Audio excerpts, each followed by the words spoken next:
ഇടുക്കി ചൊക്രമുടി സംരക്ഷണ സമിതി രണ്ടാം ഘട്ട സമരത്തിനൊരുങ്ങുന്നു.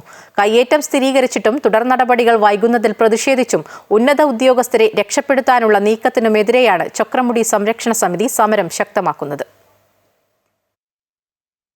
ചൊക്രമുടിയിൽ സർക്കാർ ഭൂമിയിൽ കയ്യേറ്റം സ്ഥിരീകരിച്ചിട്ടും തുടർ നടപടികൾ വൈകുകയാണെന്ന് ചൊക്രമുടി സംരക്ഷണ സമിതി ആരോപിച്ചു. ഇതെല്ലാം വ്യാജമാണെന്നും കൃത്യമായിട്ട് ചമച്ചതാണെന്നും എല്ലാം ഈ രണ്ട് അന്വേഷണ ഏജൻസികൾക്കും കൃത്യമായി ബോധ്യം വന്നുള്ള കാര്യമാണ്.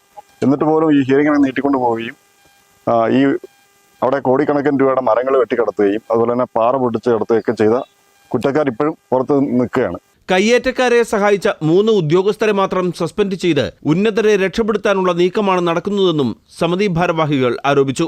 അവരെ അന്വേഷണ വിധേയമായി സസ്പെൻഡ് ചെയ്തിട്ടുണ്ടെന്നുള്ളതെ അവരും ഇതിൻ്റെ അകത്ത് കുറ്റക്കാർ തന്നെയാണ്. പ്രാഥമിക നടപടികൾ സേതുരാമൻ സാറിന്റെ റിപ്പോർട്ടിൻ്റെ അകത്ത് കൃത്യമായിട്ട് പറയുന്നുണ്ട്. ഇവരെല്ലാവരും തന്നെ 4 പേരും കുറ്റക്കാരാണെന്ന്. എന്നാൽ 3 പേരെ മാത്രം സസ്പെൻഡ് ചെയ്യുകയും അവരെ നിലയിലേക്ക് വീണ്ടും അന്വേഷണങ്ങൾ വ്യാപിപ്പിക്കുകയോ അന്വേഷണം തുടർ നടപടികൾ സ്വീകരിക്കുകയോ ചെയ്തിട്ടില്ല. അന്വേഷണം പൂർത്തിയായെങ്കിലും കയ്യേറ്റം ഒഴിപ്പിക്കാനുള്ള നടപടികൾ ഇതുവരെ സ്വീകരിച്ചിട്ടില്ല. നടപടികൾ വേഗത്തിലാക്കണമെന്നും ഭൂമി കയ്യേറ്റത്തിൽ പങ്കുള്ള മുഴുവൻ ഉദ്യോഗസ്ഥർക്കെതിരെയും നടപടി സ്വീകരിക്കണമെന്നും ചൊക്രമുടിയിൽ നിർമ്മിച്ചിരിക്കുന്ന തടയണ മൂടണമെന്നും ആവശ്യപ്പെട്ട് രണ്ടാം ഘട്ട സമരം ആരംഭിക്കുമെന്ന് ചൊക്രമുടി സംരക്ഷണ സമിതി ഭാരവാഹികൾ വ്യക്തമാക്കി.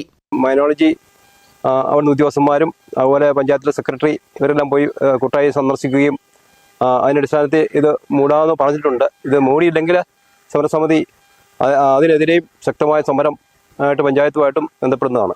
RDO ഓഫീസ് ഉപരോധം അടക്കമുള്ള സമരമാണ് രണ്ടാം ഘട്ടത്തിൽ ചൊക്രമുടി സംരക്ഷണ സമിതി ഏറ്റെടുത്ത് നടത്തുക. അമൃത ന്യൂസ്, ഇടുക്കി.